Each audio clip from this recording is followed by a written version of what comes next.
Hey there in YouTube land, and I promised you another video, and here I go, I'm going to deliver. Tonight is a 10 plus 10 video. So what is a 10 plus 10? It's something new that I just started. And basically what it is, well, I own a lot of Scream Factory video Blu-rays. If you've seen my collections, then you know that I do a lot for Scream Factory stuff. I went big on the Shocktober sale and all that. Anyway, what it is I got a top 10 list of collector's edition, of Scream Factory collector's editions of my favorites that I think you should own, and I've got a top 10 list of regular editions of Scream Factory Blu-rays that I think are really worth picking up. So let's start with the regulars, and I am going to do them in order of from 10 to 1. Something I don't do very often. So, number 10, we'll do the regulars first, is Nosferatu, the Vampire. Klaus Kinski. Incredible film. It's a Werner Herzog film on Blu-ray. This has both the German language and English language versions. Yes, there are differences. And it is an amazingly beautiful film. Don't you hate when you leave your keys in your pocket? Seriously, guys, really worth owning. Number 9 is a double feature. A lot of people throw off a lot of the double features, but there's some really good early double features in the Scream Factory collection. This is probably one of my favorites, X-Ray and Schizoid. Loved both of these movies. This is very cheesy. This has a ton of actors in it. And actually has some decent features. There's a couple of interviews that are really, really cool. One with Donna Wilkes is really good, and Boaz Davidson's not too bad either. So, X-Ray and Schizoid goes number 9 on the regular Scream Factory list. Number 8, and I know this is a favorite of Mood's, so Mood 616, check out his channel. TerrorVision and Video Dead. TerrorVision is just a fantastic movie, a cult classic, and Video Dead is cheesy fun. It really is. Effects in it aren't the greatest, but I like it. I'm not sure why I like it, but I do. 9, 8. Okay. Number 7 is Q the Winged Serpent. By Larry Cohen. Is it Larry Cohen's best film? Probably not his best film, but I find this really fun. It is one of Michael Moriarty's best roles, actually. He really chews up the scenery in there in a good way. And there's some great actors in there. We've got Michael Moriarty, Candy Clark, David Carradine, Richard Roundtree. A really cool-looking stop-motion animation Q, which is basically... I'm not going to try and pronounce that now. Next up is another Kinski classic, Crawl Space. This is a favorite of mine. I watched this like about 8 times. Really, I like Crawl Space. Not gonna lie. Kinski does a great job in this. There is an amazing featurette that you have to see. You got to. It's called Please Kill Mr. Kinski. Yes, he was annoying the crew so much that they actually offered to have him killed. Gotta love Kinski. He's just a unique dude. 10, 9, 8, 7, 2. I could remember. Next up is the last double feature in my collection that I found on this list, and it is Bad Dreams and Visiting Hours. Both of these are 2 of my favorite Canadian horror films. I'm not sure if Bad Dreams is Canadian. Anyway, 2 of my favorite horror films when I was growing up. Bad Dreams, of course, is Jennifer Rubin in it. We've got Richard Lynch. Love Richard Lynch. Love Richard Lynch. I remember seeing him in a movie, I think it's a pilot for a TV series, actually a TV movie, called The Vampire. If you ever get a chance to see it, check it out. I really, really dug when I was a kid. Sadly, it did not make 2 series. In Visiting Hours, we have Michael Ironside and the Shatner in the same movie. Who cannot want that? Who cannot want the goodness of Michael Ironside and William Shatner in the same movie? You gotta have it. Yeah. Number 4 is The Horror Show. A fun, cheesy, a great start to a killer that could have went on and done more stuff. Unfortunately, for Max Stinky, he would have to hang up his cleaver because basically this semi Nightmare on Elm Street type of film, unfortunately, did not make it a sequel because, well, it was made in the late 80s. I think it was made the year I graduated. And by the time the late 80s had come around, there had been a glut of slasher movies, especially in the early 80s, so that there was a real backlash. And slasher movies were not... People were moving on to different things at the time. So even though this was a fantastic film, It was a lost film. Now's your time to check it out. Definitely one worth having. Number 3. People wondered if this was ever going to see a DVD release, let alone a Blu-ray release. And it did. And I love it. And it's cheesy. And it's fun. And it's aliens. And it's suckers. And it's got such a great cast. Graydon Clark. Without warning. Or as they call it right there. It came without warning. Without Warning is just one of those fun little science fiction movies. There's not...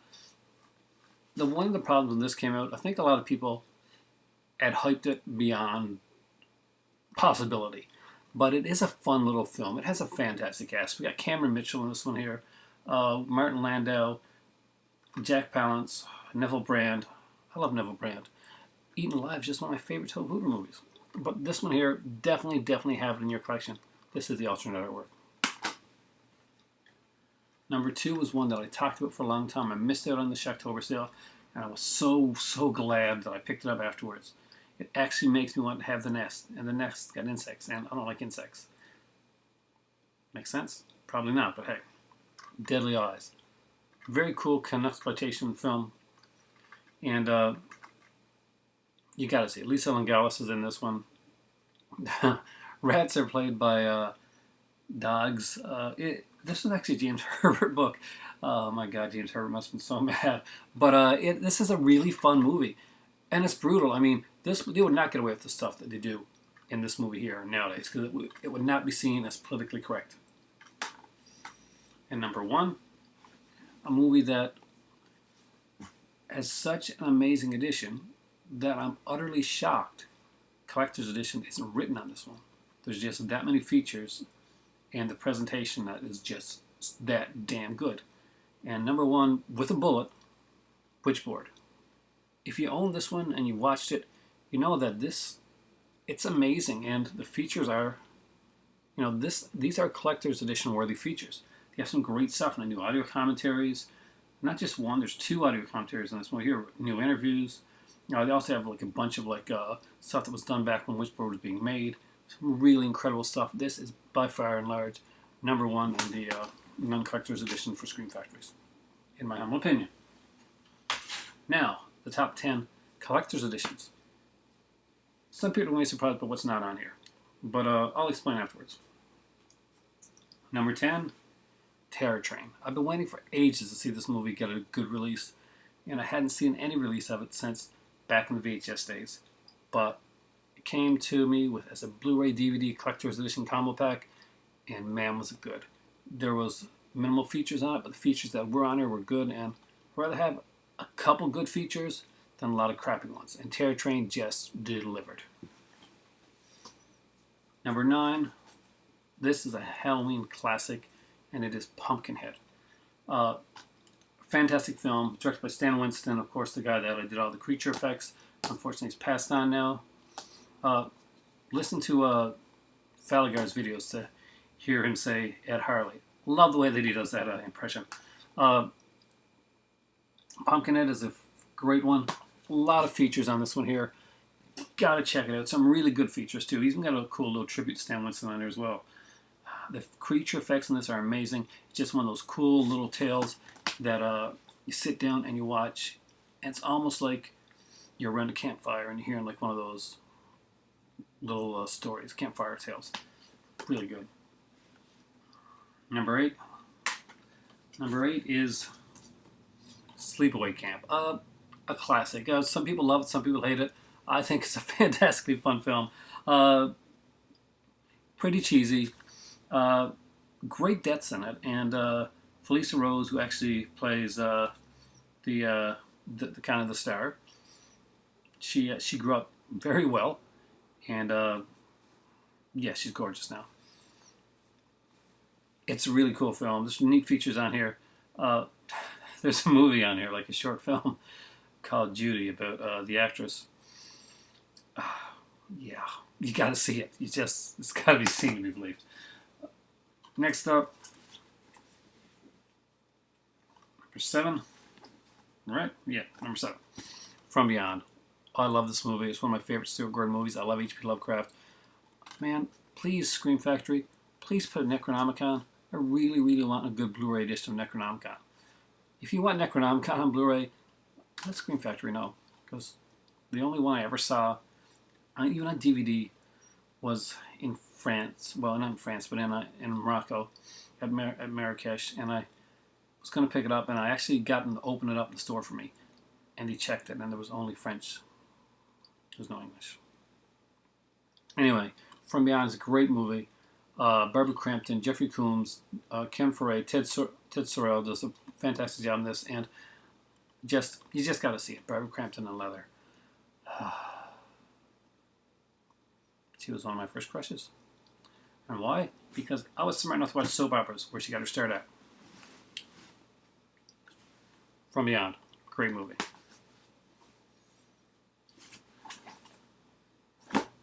Number 6, Body Bags. I waited so long to see this. The only time I'd ever seen this one, aside from right here holding the Blu-ray, was when I had the screener copy. There was a store that was closing out, a VHS shop back in the day, and he had like boxes upon boxes of screener copies. So they couldn't sell them to just like anybody. So they called me because I was a collector and called my dad. We went down there and we bought like these screener VHS movies. I bought about like 4 or 5 boxes of them for extremely cheap, like $20 or something like that. And they had like 200 or 300 movies there. I wish I still had them actually. So, Body Bags, John Carpenter. Really fun film. There's some cool audio commentaries in each of the stories.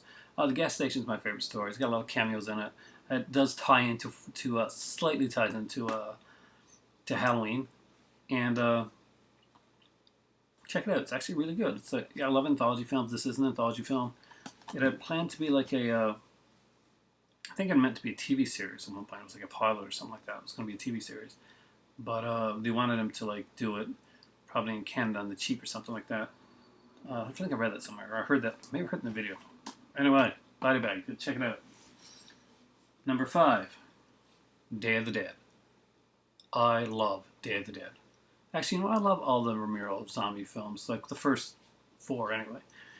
And I haven't seen the other ones. But Day of the Dead just holds a really special place in my heart. A lot of people, everybody talks about Dawn and how fantastic Dawn is. And Dawn is a fantastic movie, which I owned the Ultimate Edition of. I don't know if you can see it up there or not, and it's a big one for me. But Day of the Dead, just the characters rang more true. And really underrated in its time. Great one here. It's an awesome, like 80-something minute documentary on here as well, all about the about Day of the Dead. Check it out. Great stuff. There's audio commentaries. Amazing one. Number 4, Ginger Snaps. Another exploitation one. This one is the Werewolf story, and you know what? It's done really right. From like more of a female perspective, I guess, but it's not done.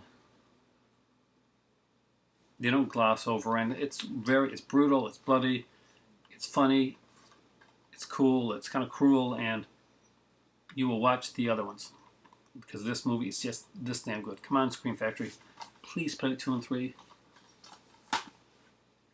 Number 3, Night of the Demons. Really fun film, really cheesy. You won't be bored with this movie at all. Great lipstick scene. I love the wraparound for this one here. He gets his comeuppance in a really cool way. And it's hinted at the beginning. It follows through right at the end. If you know what I'm talking about, then you know, don't eat the apples, especially the pie. This is a fantastic film. It's really, really fun. This is by the guy that did Witchboard. This one's more of a fun, cheesy type flick. Witchboard was more of just a character-driven story. But this is just a really fun movie. Kathy Podwell from Dallas actually plays the lead actress in this one here. Of course, we have the beautiful Linnea Quigley. Number 2, Nightbreed, the director's cut, which was almost number 1, by the way, guys. They went out, they gave Clive Barker free reign to make the movie he always wanted to make, and he brought it to us. Whether you like the theatrical cut better or the director's cut better, you got to give Scream Factory really high praise and props for getting Clive Barker in to do something that is so obvious that he was passionate about, and we get to hear about his passion as we look at the features here. This is just the director's cut. As you all know, there was kind of a debacle, I didn't get the other edition, but this is a fantastic edition. There's a great commentary on here as well, by the way, guys. And there's a documentary on here about the movie. It's amazing. Just gotta check it out. Nightbreed's a fantastic film. So what is my number one? It's not really hard to think if you know me. And there are ones that almost made the list. They Live, which was a big movie for me to get. Assault on Precinct 13. Both of those did almost made the list, but they didn't. Why? Because a lot of them seemed more readily available. It didn't have the features, and I took everything into consideration when I was making up this list. So even though those films are fantastic films that definitely belong on a list, they aren't on this one. And of course, there's no box sets on this because this is just single films, except double features. But that's not a box set type thing. Dolls. I cannot be more pleased with the presentation of this film. It's just amazingly done. The artwork for this slipcover, incredible. The features on here are beautiful, wonderful features. Some great featurettes. There's 2 commentaries on here. You will love this movie. If you've never seen it, you'll definitely have something to fall in love with. It's only a short film. Give it a chance. It's a Stuart Gordon film. It's like a dark, dark fairy tale, and one that I've always loved. So there you go, guys. 10 collector's edition Scream Factory Blu-rays that I think you should own, and 10 regular edition Scream Factory Blu-rays that I think you should definitely own. That's my 10 plus 10, and I'll do more of those if you like them.